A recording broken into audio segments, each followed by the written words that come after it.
Pada hari Isnin 6 Disember lepas, saya dapat jemputan oleh pihak Digital Nasional Berhad untuk pergi kepada dia punya press conference yang dia buat dekat Zenith Hotel Putrajaya.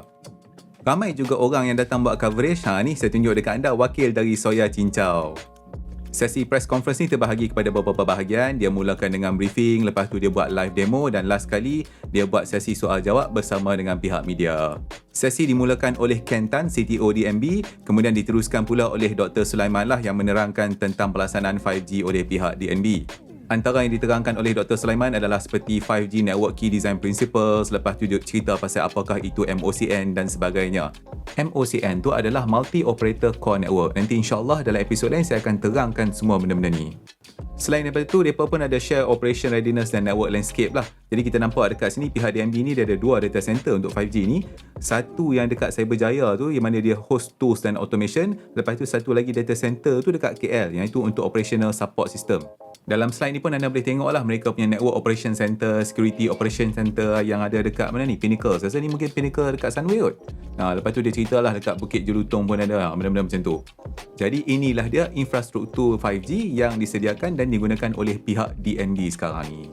Lepas saja habis briefing tu, maka pihak media semua dibawa naik bas ni untuk pusing Putrajaya dan test network 5G. Sambil tu saya ambil video Encik Daniel ni lah. Dia pun ada bagi briefing dekat atas bas tu. Masa atas bas tu, Encik Daniel dan juga Dr. Sulaiman dia dah bagi penerangan lah kepada semua pihak media tentang testing yang akan dibuat. Jadi testing tu terbahagi kepada 2. Satu, masa bas tu dalam keadaan statik, maksudnya tak bergerak lagi. Jadi dia buatlah testing macam tu, contohnya speed testing, main game dan sebagainya untuk nak tengok latency semua tu kan. Okay, lepas dah habis semua testing tu, maka bas ni akan bergerak. Dan masa bas tu bergerak, testing tu akan dibuat lagi sekali. Jadi dia nak tunjuk lah penggunaan 5G masa dalam keadaan mobile macam tu. Masa duduk pusing Putrajaya tu, kami dibawa lalulah depan bangunan kementerian semua tu, contohnya Kementerian Kewangan apa. Jadi kami lalulah dekat jalan yang besar depan Putrajaya tu kan. Jadi masa dia buat testing tu kita boleh nampak lah memang ada lah signal 5G dekat sini. Antara contoh testing yang dibuat masa bas tu tengah duk gerak adalah speed test ni lah. Jadi kesemua telco yang terlibat tu dibuat testing. Jadi ada Maxis, U-Mobile, Digi, Celcom, lepas tu ada YTL yang Yes tu dengan sekali dengan TM Unify Mobile. Semua ditest. Jadi saya tengok hasil testing tu alhamdulillah semua dalam 800 megabit per second lebih kurang macam tu lah kat atas masa testing ni dibuat. Ni adalah hasil testing yang diletak secara sebelah-sebelah lah untuk kesemua telco yang ditest tadi tu. Jadi macam saya kata tadi lah, dapat dia punya result tu lebih kurang dalam 800 ke 900 megabit per second macam tu. Masa keluar result speed test ni, pihak media pun ramai lah duk ambil gambar ni. Saya tunjuk dekat anda macam mana mereka ambil gambar. Seronok ke tengok? Sambil tu Ken pun duk menerangkan kepada kami tentang infra 5G yang ada. Jadi kami dapatlah tahu sedikit sebanyak tentang pelaksanaan 5G oleh DNB ni. Selesai saja demo dekat atas bas tu, kami balik ke Zenith Hotel dan kemudian dekat situ kami ditunjukkan pula demo 5G untuk penggunaan aplikasi lain. Macam ni contohnya dia tunjuk penggunaan Netflix. Yang belah kanan tu, TV kanan tu disambung pada telefon yang menggunakan network 5G, manakala yang belah kiri tu pula adalah telefon yang menggunakan 4G. Jadi contoh demo dekat sini, dia download movie Red Notice tu. Jadi kalau kita download pakai 5G tu memang laju banyak lah. Satu movie tu download tak sampai berapa saat je habis. Manakala kalau nak tengok yang 4G tu tak habis-habis lagi downloading proses itu.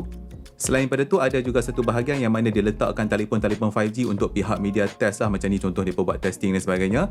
Jadi telefon yang digunakan ni ada macam-macam. Ada daripada Oppo, daripada ZTE, ada daripada Samsung dan macam-macam lah. Daripada harga pula kita boleh tengok daripada yang biasa sampai ke lah yang premium. Semua ada. Jadi ini nak menunjukkan bahawa 5G ni memang boleh digunakan dalam pelbagai jenis device.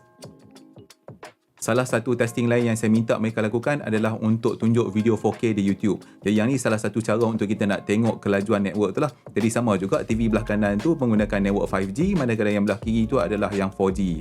Jadi bila kita buka video 4K ni dan bila kita skip ke depan kan, jadi kita boleh tengok untuk 5G tu dia ada lagi cepat lah, buffering ni lagi kurang kalau nak bandingkan network 4G tu. Demo terakhir yang mereka tunjukkan adalah permainan game online virtual reality ni. Jadi kat sini ada dua orang tengah duk try lah yang duk main game VR pakai network 5G ni. Jadi kat sini mereka nak tunjukkan kelajuan network dan juga dia punya latency yang rendah. Jadi ada macam-macam game ada lah. Ada duk main yang basketball, ada yang duk main apa ni lompat dalam laut lah apa, macam-macam lah ada. Sesi yang terakhir adalah sesi soal jawab di antara pihak DNB dan juga media. Jadi pada waktu ni saya tengok ada ramailah wartawan yang tanya macam-macam soalan. Jadi antara soalan yang ditanya adalah bila yang 5G ni nak launch. Jadi pada waktu ni yang saya tahu tarikhnya adalah 15 Disember ni. Jadi pada waktu tu itu yang dikata 3 bandar tu yang kata Kuala Lumpur, Cyberjaya dengan Putrajaya tu akan dapat rasa 5G.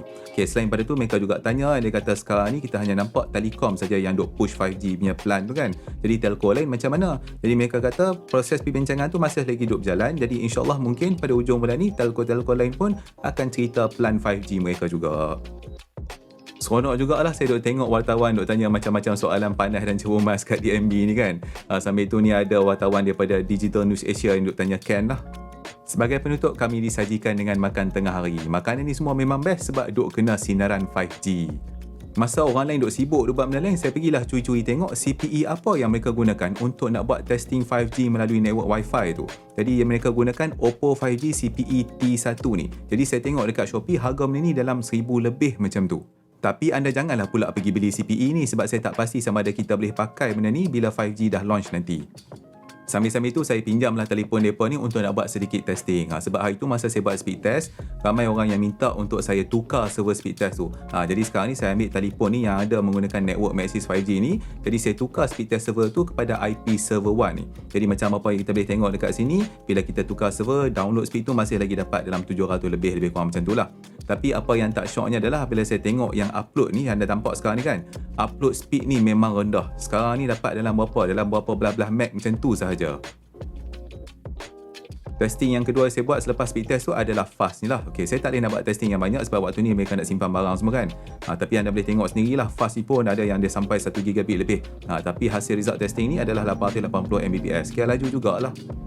Bercakap tentang fast ni, hari tu ada juga pihak yang minta saya tunjuk bahagian yang show more info tu. Ni saya tunjukkan kepada anda lah. Jadi dekat sini anda boleh tengok sendiri, memang upload ni memang sangat-sangat rendah kalau nak bandingkan dengan download. Sebenarnya ada penjelasan tentang ni, insyaAllah saya akan terangkan dalam video yang lain lah. Sambil-sambil tu saya nak tunjuk juga dekat anda, benda testing fast ni menggunakan rangkaian IPv6.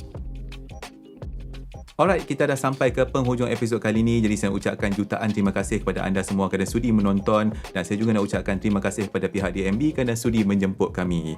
InsyaAllah dalam episod yang seterusnya nanti saya akan tunjukkan dekat anda bagaimana kami buat comprehensive testing network 5G ni.